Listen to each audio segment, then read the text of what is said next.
by accidents of time and place and just general good fortune, I had the pleasure of being involved in networking from quite an early point of view. I got involved in the original ARPANET project in the U.S. In 1968, more than 40 years ago. It was at that point a research project, but even though it was a research project, it rapidly, within the research community, became a service. That is, we depended upon it in a very distinct and definite way every single day. That reliability of what was originally cast as an exploration of this technology, the reliability was paramount. And on the basis of that initial experiment, many things flowered quite rapidly. It changed our lives, those of us who were fortunate enough to be able to use that early technology. New relationships formed immediately, both professional and personal. We were able to collaborate with others at a distance, and it changed in a way that we all understand now, but was not fully planned. The speed at which we could get things done and the range of possibilities. And I'm talking about an era in which the number of people involved and the number of computers involved were infinitesimal by today's standards. Hundreds of people, tens of computers. And then things began to grow. Tens, hundreds, thousands, millions. We have billions with a B, of people using the internet today. We have millions of computers or more, hundreds of millions probably, connected. And the growth has been in other dimensions as well. What started in the US spread rapidly to specific specialized centers in Europe and elsewhere, and then began to gradually cover the entire globe. And it is ordinary now to go anywhere in the globe and expect to be fully connected. And our assembly here today, and the fact that not only I, but anybody who stands before you knows that half of you are looking at your iPhones or iPads, and multitasking is just a normal fact of life. Bandwidth, too, has grown from kilobits per second to megabits, and now to gigabits. More capacity and functionality exists on one single iPhone than we had in the entire ARPANET 40-odd years ago. It's great. It's wonderful. Another very important and not necessarily planned or the only possibility that emerged from the very same work was a tradition of openness. We were fortunate for a variety of reasons that it was natural to those of us working on the network at the time to feel a sense of camaraderie instead of competitiveness, and to welcome the participation of others. And that sense of openness also played out in the technical thinking, that we understood that we could not anticipate all of the uses that this technology would bring, that it was not our job to prescribe exactly how things were going to be used, and therefore an absolutely central focus was to leave room for others to build their ideas on. So the architecture of the original network was open. The structure was modular and granular, very small parts, layers as we call them. And we fully expected that there would be new services, new ideas, ones that we may or may not have anticipated. We had some idea of what might be possible and what would come, but we also understood that it would be foolish for us to insist that our views or our expectations would be the only way that things would happen. And so it came to pass that the World Wide Web was created by physicists in Switzerland, that eBay revolutionized auctions and Amazon revolutionized the retail sales of books first and then many other things, that Google revolutionized search, that Skype and Twitter and Facebook would all come about from individual initiatives in the least expected places. My children have gone to Harvard. I would never have expected a Harvard student to create anything useful.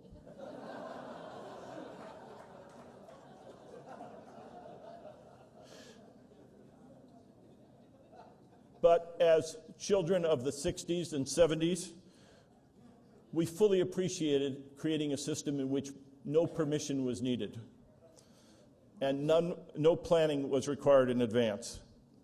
And of course, for all of these enormously successful efforts that have affected us, and many others that are also successful, even if not quite at the same rank, there are quite a few, uncountably many, other attempts that are much less successful, including outright failures. And that does not mean that they didn't serve a purpose or were not useful. And it does not mean even that the people who took the risks and put their hearts and treasures into it did not learn quite a bit and contribute and benefit themselves in many other ways. So this openness in a technical sense and in an organizational sense, and I want to mention that from an organizational perspective, the other aspect of the early roots, the creation of documents that are now known as RFCs, are available around the world free of charge to anyone without permission or any kind of procedure. They're available 7x24, download them, read it, and if you wish, go off and invent whatever you like. I have been introduced to graduate students in India and elsewhere who do amazing projects, and when I ask, how did you do this? They say, I just downloaded the RFCs, read them, and figured it out. The Internet Engineering Task Force, which is the home of where new protocols are created, and if you think that we've created all the protocols we need, there are 100 or so working groups working in parallel in the Internet Engineering Task Force, day in, day out, and they meet like we do 3 times a year around the world. A quite vibrant and open activity. Again, no permission needed. Anybody may join, and anybody may join any working group. And there's not even a membership card. You just are. New people arrive and learn in that environment, and that fuels the next round of innovation and development. ICANN is, by those standards, relatively young. We were created in 1998, but we are very much a part of this tradition. We are created for a relatively small, seemingly modest task of coordinating the unique parameters of the Internet, the protocol parameters for the many protocols created by the IETF, a very light hand at coordinating the allocation of addresses that are used in the Internet, IPv4 addresses, now IPv6 addresses, and the underlying autonomous system numbers used by the routing system. And of course, the part that gets the most attention, the top level of the domain name system. You will hear an enormous amount about various aspects of the domain name system. I will say a little bit. I will leave it to others to talk about the big efforts. I want to focus attention on the work that is underway at this meeting, and in particular, the work of the supporting organizations and the advisory committees that form the backbone of the ICANN community. Within the at-large community, the Lacrallo Summit is taking place this week, and it's a historic event that has an enormous amount of work in a short period of time. I congratulate all of the members who have made it happen. Within the Security and Stability Advisory Committee, there are technical specifications for the domain name system expanded in two important ways: internationalized domain names and DNSSEC, the security extension for the DNS.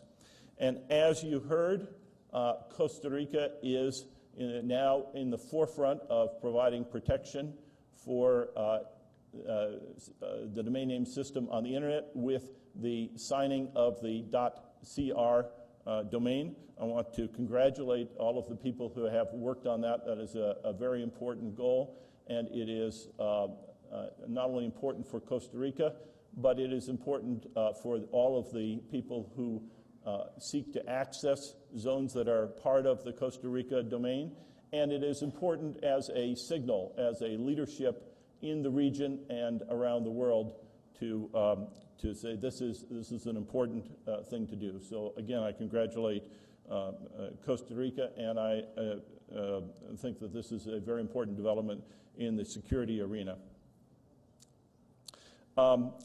The country code names supporting organization, that is the CCNSO, continues to grow.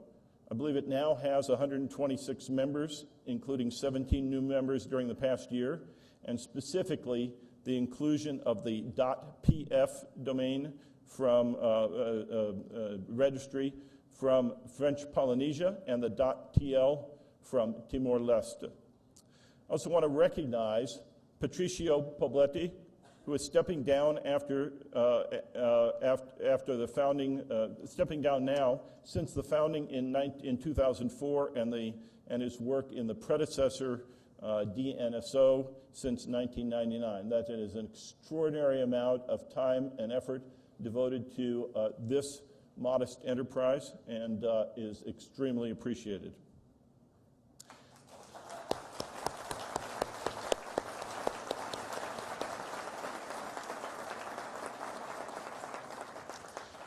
I mentioned the GNSO, and of course, within the generic names supporting organization, we have the introduction of new GTLDs. That is now a project that is being overseen by a dedicated staff within the ICANN organization. It is the largest and most demanding task that we have ever taken on, and there has been an extraordinary amount of effort and focus to make this effort successful. The application window opened in January and will close next month in April. We are all waiting eagerly to see how many applications will have come in. We have been extremely careful with the information because we know that it's sensitive. And so only a small core of people segregated off from the others and using very protected facilities are part of that process. None of the board members, and I understand that essentially none of the management and rest of the staff at ICANN are privy to that information. So if you are inclined to ask me, so how many have come in? How many applications are there? What do you know? The answer is, I don't know any more than you know, and we are all going to wait quite eagerly. Finally, we take transparency and accountability quite seriously. There was an affirmation of commitments made a couple of years ago, and it triggered multiple external reviews. One of them is the Accountability and Transparency Review Team, and they delivered their report some time ago. The board of ICANN accepted all 27 of their recommendations, and we are in high gear implementing each of them. I am personally paying attention to the progress of the implementation and working closely with the staff to see what that progress is and check off the ones that are done and focus attention on the ones that are not yet done. A second review team is the Who Is review team. They have delivered their draft report and will be holding a public meeting this week. Feedback during the meeting and during the comment period is strongly encouraged, and we will go through the same process of examining closely the recommendations, trying to understand what it will take to implement them, feasibility issues, clarity issues, and take that very seriously. Excuse me. Finally, a security, stability, and resiliency review team is also at work and is moving along briskly and has draft results. And as we have done with the other efforts, we will be tracking that equally closely. We have a busy and productive week in front of us, as we always do. I applaud all of you who have come to Costa Rica, all of the people of Costa Rica who have worked hard to provide this lovely venue and excellent arrangements, and indeed they actually are working. We are a very demanding group. We have many of us have been here since the middle or even earlier last week, and we have thoroughly tested the facilities. It is all very nice. And finally, we applaud all of those who are participating remotely. We have made great strides in remote participation, and we are very pleased to see that this is working ever more smoothly. With that, I thank you. I welcome you to ICANN 43. I suggest that you take a few minutes to figure out not only how to maneuver through this maze of buildings and meeting rooms, but through the maze of items on the agenda. There are so many things going on that it takes literally a team of people to cover them all. With that, thank you very much. It is a pleasure to be here, and I am really thrilled to see all of you. Thank you.